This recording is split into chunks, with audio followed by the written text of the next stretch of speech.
ఆయన ప్రతి ఒక్కరు చెప్పిండు, గురువు చెప్పిండు, తండ్రి చెప్పిండు, మిగతా వాళ్ళందరూ చెప్పిండు.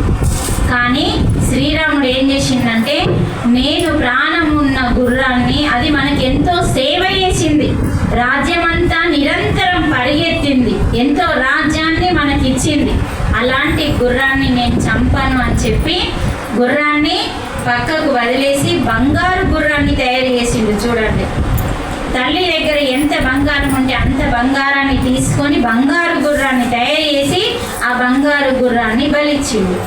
ఆ బలిచ్చిన గుర్రాన్ని ప్రజలందరికీ బంగారం కరిగించి పంచిపెట్టేసిండు. అది నిజమైన అశ్వమేధ యాగం అని అక్కడ భగవానుడు ముంగీసకి చెప్తున్నాడు. అంటే మనం చేసే దానంలో నేను అనే అహం ఉండద్దు, జంతు బలి ఉండద్దు. అంత గొప్ప వర్ణన ఇచ్చిందండి భగవానుడు మనకి. అందుకే ముంగిస 4 మెతుకులు పెట్టినందుకే స్వర్గం సంపాదించుకున్నాడు. అక్కడ ఏ బలి లేదు, నేను అన్న అహం లేదు, నేనే పెట్టాను. ఒకసారి భగవానుడు నేను అన్న అహం వస్తుంది ధర్మరాజుకు అని చెప్పి ఏం చేసిండు తెలుసా, పాతాళంలోకి తీసుకొని పోయిండు బలి చక్రవర్తి దగ్గరికి. ఎవరు బలి చక్రవర్తి? మానవాడు. నిన్న చెప్పుకున్నాం మనం, ఈ క్లాస్ మొత్తం మన కోసమే చెప్పినట్టున్నది. నిన్న చెప్పుకున్నాము భక్త ప్రహ్లాద గురించి. అతనికి మనమడు ఎవరు?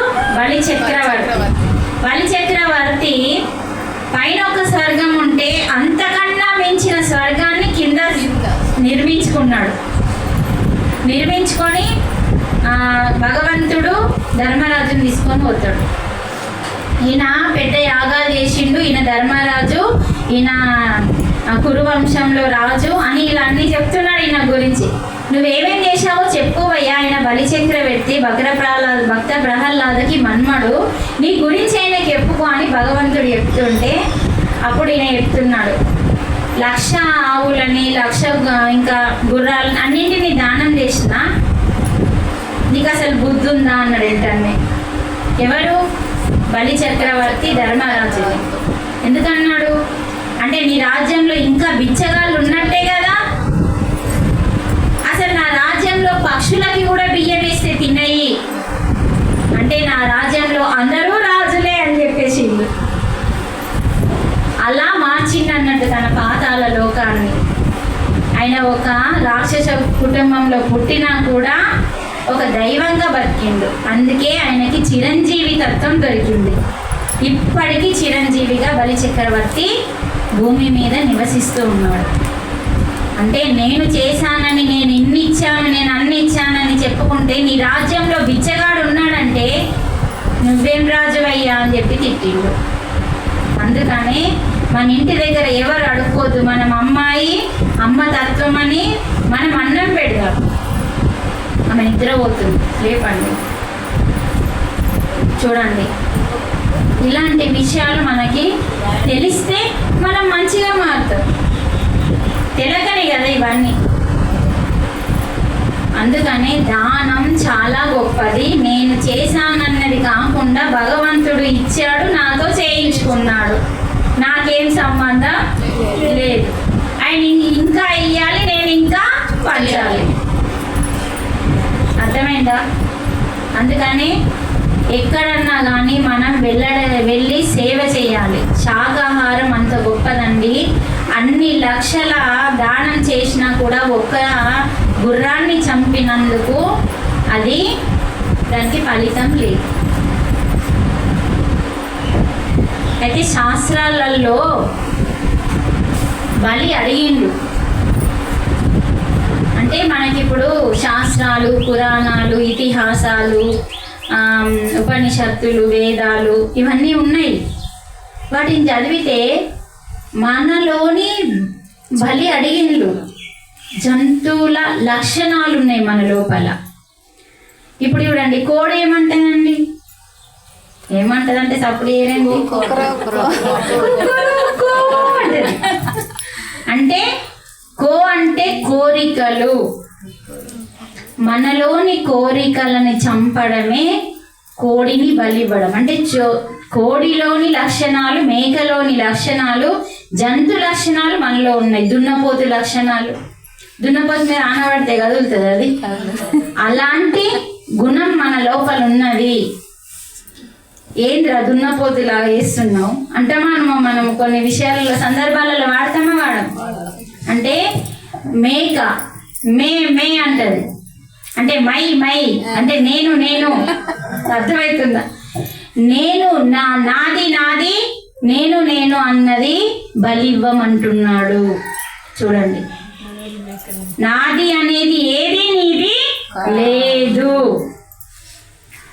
నేను అన్నది అహంకారం అనేది తీసేయు.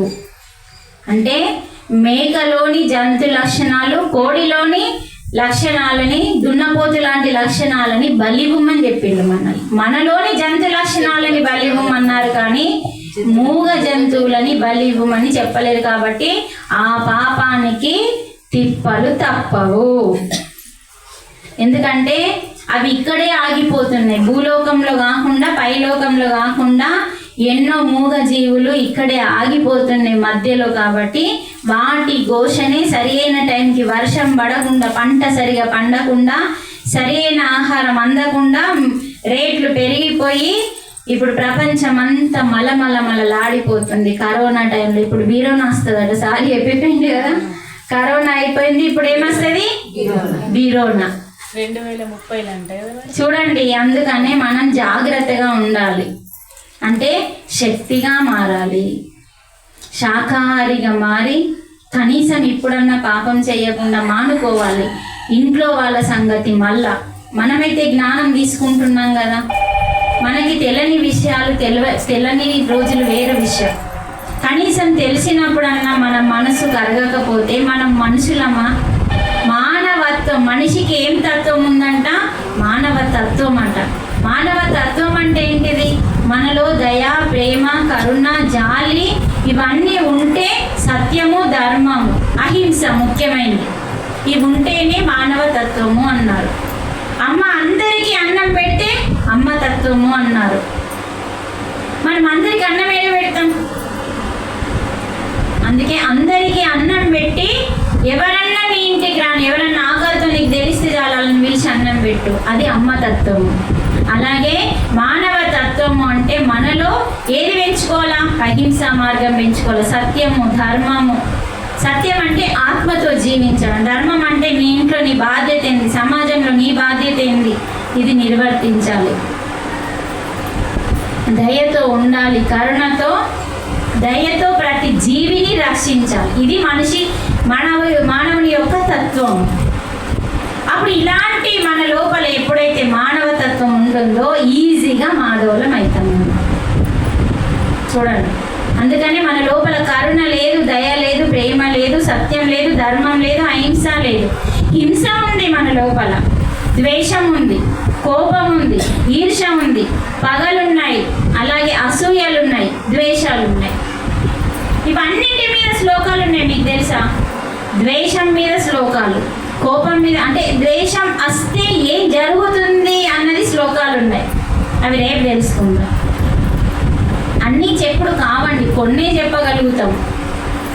అందుకనే మేడం 41 రోజు పెట్టింది. చక్కగా అందరూ, అది డేలో ఉండదు కాబట్టి సాయంత్రం టైంలో చక్కగా 2 గంటలు ఉంటుంది కాబట్టి రావచ్చు. అందుకని చూడండి, కోపం మీద 8 శ్లోకాలు ఉన్నాయండి మన గీతలు. కోపం మీద 8 శ్లోకాలు. ఒకసారి చదువుతా చూడండి ఎన్ని శ్లోకాలు ఉన్నాయో. సోలిట్ పెట్టండి, పెట్టిలా నవ్వుతారు. కోపం మీద 8 శ్లోకాలు, అసూయ మీద 4 శ్లోకాలు. అంటే అసూయ పోవాలి అంటే మనం ఏం చేయాలి అనేటి 4 శ్లోకాలు ఉన్నాయి. కోపం మీద, కోపం మనకు వస్తే ఏం జరుగుతుంది, దానివల్ల మనకు నష్టం ఏంటి అన్నవి 8 శ్లోకాలు ఉన్నాయి. తర్వాత గందరగోళం, మన లోపల ఎప్పుడు చూసినా టెన్షన్ గందరగోళం ఉంటాయి కదా, దాని మీద 3. మరణం మీద, అసలు మరణం అనేది లేనే లేదు అని తెలుసుకోవాలంటే 5 శ్లోకాలు ఉన్నాయి. చూడండి. ఇంకా భయం పోగొట్టుకోవాలి. భయం ఉంటే మనకెంత నష్టము అన్నది శ్లోకంలో చెప్తున్నారు. అది పోగొట్టుకోవాలంటే ఏం చేయాలి చూడండి. భగవద్గీత ఎంత గొప్పదో. తర్వాత ఆశ, మనకు బాగా ఆశలు ఉంటాయి కదా, ఉన్నాయి సరిపోవు, ఎన్నున్నా చాలా, ఇంత మంచి ఇల్లు ఉంది, ఓ బిల్డింగ్ ఉంటే బాగుండు అనుకుంటాం. ఎన్ని వస్తువులు ఉన్నా, ఎన్ని బోర్లు ఉన్నా, కొత్తగా కనిపిస్తే మళ్ళీ మన ఇంట్లోకి వస్తుంది. అందుకనే ఆశ మీద 5 శ్లోకాలు. కామం, కోరికలు, విపరీతమైన కోరికల మీద 5 శ్లోకాలు. దురాశ, మతిమరుపు, పాపము, సోమరితనం, ఒంటరితనం, అహంకారం, క్షమాపణ, ఇలా అన్నింటి మీద శ్లోకాలు ఉన్నాయండి. ఇవన్నింటి గురించి తెలుసుకుంటే చక్కగా మనమే భగవద్గీత అయిపోతాం. అయితేనా కామా? ఇన్ని తెలుసుకున్నాం కదా అమ్మ. తెలుసుకున్నట్టు ఆన్సర్లు చెప్తే మీరు అప్పుడు మీరే భగవద్గీత భగవంతుడు అయిపోతారు. అయినా పర్వాలేదు అబ్బో అంటుందా? అంటది. ఎందుకంటే శరీరం సహకరించదు ఇప్పుడు అవ్వకిగా. మళ్ళీ అత్తజ్జులో హుషారుగా వస్తుంది ఇంకో జన్మ. అప్పుడు మీకే ఏ పద్ధతికి వస్తుంది. ఇప్పుడు చివరి క్షణాలు వింటుంది చక్కగా. అంటే చూడండి, మనకి భగవంతుడు దేని మీద ఆ శ్లోకం నేర్చుకొని మనం ఎలా ఉండాలో నేర్పిస్తున్నాడు. అందుకని ఏ అధ్యాయంలో కూడా ఉన్నాయండి. మనకి ఏ అధ్యాయంలో కోపం గురించి శ్లోకం, పాపం గురించి శ్లోకం, ఈ పాపం చేస్తే ఇలా ఉంటుంది, మరి దాని పరిహారం ఏంటిది కూడా ఉంటుంది అందులో. ఇంకేం కావాలా మనకి? అందుకని చక్కగా చదివచ్చిన వాళ్ళు భగవద్గీత నేర్చుకోండి, చదవండి, ఆచరణ చెయ్యండి. ఇంకేం చెప్తా ఉన్నా? లాస్ట్కి చెప్పిన కైలాసం, మానస సరోవర్, కైలాసం తెచ్చిన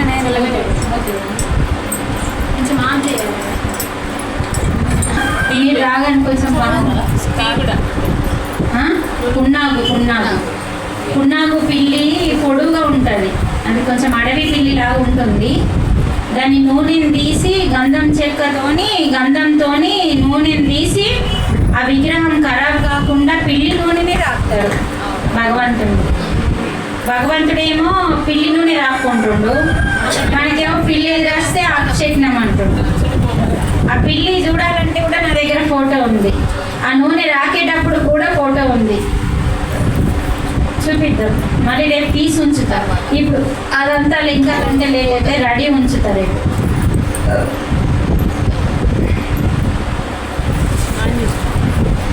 గురువారం నాడు మొత్తం కనిపిస్తుంది. ఉదయం 5 గంటలకి 3 గంటలకు అట్లా స్టార్ట్ అవుతుంది. మీరు టీటీడీ ఛానల్లో కూడా చూడొచ్చు. మంచిగా డైరెక్ట్ లైవ్ ఇస్తారు. చక్కగా అమ్మవారు ఉంటుంది ఇక్కడ. టీటీడీ ఛానల్ ఉంటుంది కదా, ఇక ఉదయం 3-4 గంటలకి స్టార్ట్ అవుతుంది అభిషేకం. రోజు చక్కగా బ్రహ్మ వచ్చి కడిగిపోతాడు కదా, తండ్రి కదా విష్ణుమూర్తి, బ్రహ్మకి పాదాలు కడిగిపోతాడు. ఆ పాదాలు కడిగిన నీళ్ళని బ్రహ్మ తాకిన పాదాలు అని పాట ఉంది కదా, అదే. తర్వాత ఆ నీళ్లు కూడా కొంచెం కడిగిన నీళ్ళని ఉంచుతారన్నట్టు అక్కడ మనకి తీర్థం వేయడానికి. ఆ నీళ్ళలో ఇంకా కొన్ని నీళ్ళు పోసి దర్శనమైన వాళ్ళందరికీ ఆ నీళ్ళని ఇస్తారు. రోజు వస్తాడైనా బ్రహ్మ కిందికి కొండపైకి. ఆ కొండ అంత గొప్పది. మనం ఏం చేస్తున్నామంటే దరిద్రులం ఆడ చెప్పులు వేసుకొని తిరుగుతున్నాం. అంత హీనంగా మనం పాపం అంటగట్టుకుంటున్నాం. ఎంత పాపం అంటే కొండపైన చెప్పులు వేసుకోవడం అనేది. నాకు అసలు కాళ్ళు నడవరాకపోతుండే. అలాంటి కాళ్ళు ఇట్లా నాకు క్లాసులు బాగా విపరీతంగా పెరిగి వేడి ఎక్కువైపోయి ఆ వేడి నా అరికాళ్ళు పట్ట ఇట్లా పలిగిపోయినాయి. అంటే చెర్రలు వాసినాయి నా కాళ్ళు. నేను తిరుపతి పోయేటప్పుడు చెప్పులు బండ్లో వాడేసి మొత్తం 11 రోజులు చెప్పులు లేకుండా తిరిగితే కాళ్ళు నున్నగా వచ్చినాయండి. ఎంత మిరాకిల్ జరిగిందో నాకు అక్కడ. అసలు అసలు ఎంత పలుకులు అంటే రక్తం కారుతుంది నాకు, అంత వేడైంది క్లాసులు ఎక్కువ అవడం వల్ల ఎండాకాలం. అయితే నాకు మళ్ళీ ఆ పలిగిందంతా మూసుకపోయి ఎట్లా అంటే పసిపిల్లల పాదాలలాగా మారిపోయినాయి నా పాదాలు. అసలు అంత శక్తివంతమైన కొండ మీద ఆ టీటీడీ దరిద్రులు చెప్పక మనకి తెలియక మనం చెప్పులు వేసుకొని పోతున్నాం. ఎందుకండి తెలియకపోవడం ఏంటి?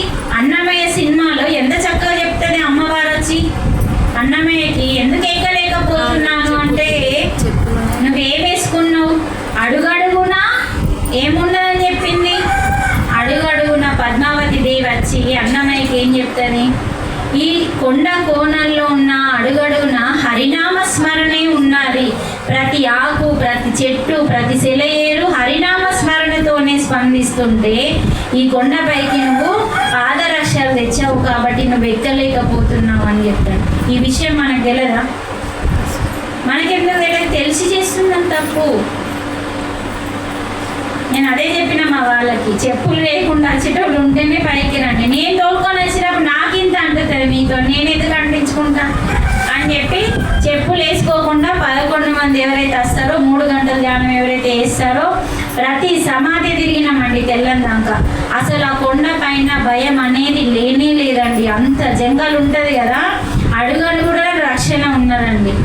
అందుకని మనం తిరుపతి పోతే మంచిగా సేవకు పోయినా లేకుంటే తిరగడానికి మొత్తం చూడాలి. వెంగమాంబ సమాధి కానీ ఎక్కడ ధ్యానం చేసినా ఊగిపోతామండి, అంత శక్తులు ఉంటాయి అక్కడ. అందరు యోగీశ్వరులే. ఎప్పుడైతే వెంకటేశ్వర స్వామి ఆ కొండ పైన నిలిచిండో చాలా మంది దేవతలు భూమి మీదకి వచ్చి తపస్సు చేసుకొని పోయిన స్థలం. ఇంకొకటి ఎక్కడంటే శ్రీకృష్ణుని ఆలయం ఉంటుందండి కొండ పైన, వేణుగోపాల స్వామిది. అక్కడ బావాజీ అని సమాధి ఉంటుంది, కృష్ణుని ఆలయం పక్కకి. అయితే అక్కడ ఆ ఆలయం అతనితోనే ఈయన ఏమాడిండు, బాచికలాడిండు. ఆ బాచికలాడిన అయినతనే అక్కడ సమాధి అయిండు. స్వయంగా స్వామివారే ఆ సమాధి చేయించిండు. ఆ సమాధి దగ్గర ధ్యానంలో కూర్చుంటే అక్కడ అంతా దొబ్బేస్తున్నారు కానీ సమాధి చుట్టూ కట్టేసిండ్లు ముట్టకుండా. అంత శక్తివంతమైన సమాధి ఉందండి కృష్ణ భగవానుని ఆలయం దగ్గర. వేణుగోపాల స్వామి అనే ఆలయం ఉంటుంది పైన. అంటే వెంకటేశ్వరుని తర్వాత మళ్ళీ మనం అటు చూడడానికి వెళ్తాం కదా, పాదాల గంగ, ఆకాశగంగా చూడడానికి వెళ్తాం చూడు, అక్కడ ముందు ఫస్ట్ వస్తుంది అది. అలాగే స్వయంగా వెలిసిన ఆంజనేయ స్వామిది కూడా ఉంటుంది. ఇవన్నీ మనం తెలుసుకోవాలి కొండకు పోయేటప్పుడు. ఏదో పోతున్నామా, వస్తున్నామా, లైన్లో నిలబడ్డామా, గుద్దుకున్నామా, తన్నుకున్నామా, ప్రసాదం తీసుకున్నామా, పుట్టి ప్రసాదం తీసుకున్నాకే పోతున్నామా. ఆ ప్రసాదము ఇప్పుడు ఇంత ముందు చేసినట్టు లేదండి. ఇంతకు ముందు పాదాలతో తొక్కిళ్ళు, భక్తితో శ్రద్ధతో పాదాలని ఒక 10 సార్లు కడిగి ఆ పాదంతో హరినామ స్మరణతో లడ్డును తయారు చేసింది. ఈరోజు అందరూ అహంకారంతో ఎంత చండాలంగా తయారు చేసిండ్రు ప్రసాదాన్ని. అప్పుడు తొక్కిన ప్రసాదాన్ని తిన్నామండి. అది అంతా ఎన్ని నెల రోజులున్నా కూడా ఖరాబు కాని ప్రసాదం. అది భక్తితో. అంటే అసలు చాలా తేడా ఉందండి అప్పటికి ఇప్పటికి. ఇలాంటి గొప్ప గొప్ప విషయాలు కొండపైన ఎన్నో ఉన్నాయి. అందుకే ఆ 2 సినిమాలు తీసిండ్రు. ఒకటి నమో వెంకటేశాయ, ఒకటి వెంగమాంబ, ఒకటి అన్నమయ్య సినిమా. ఇవన్నీ చూడాలి, మళ్ళీ మళ్ళీ రిపీట్ చేసుకుంటే చూస్తే గొప్ప గొప్ప విషయాలు మనకు అర్థమవుతూ ఉంటాయి. అందరు వచ్చేసిందా? ఓకే. కైలాసం. కైలాసం అంటే అక్కడ ఎవరెవరు ఉంటారో తెలుసుకుందాం ఫస్ట్.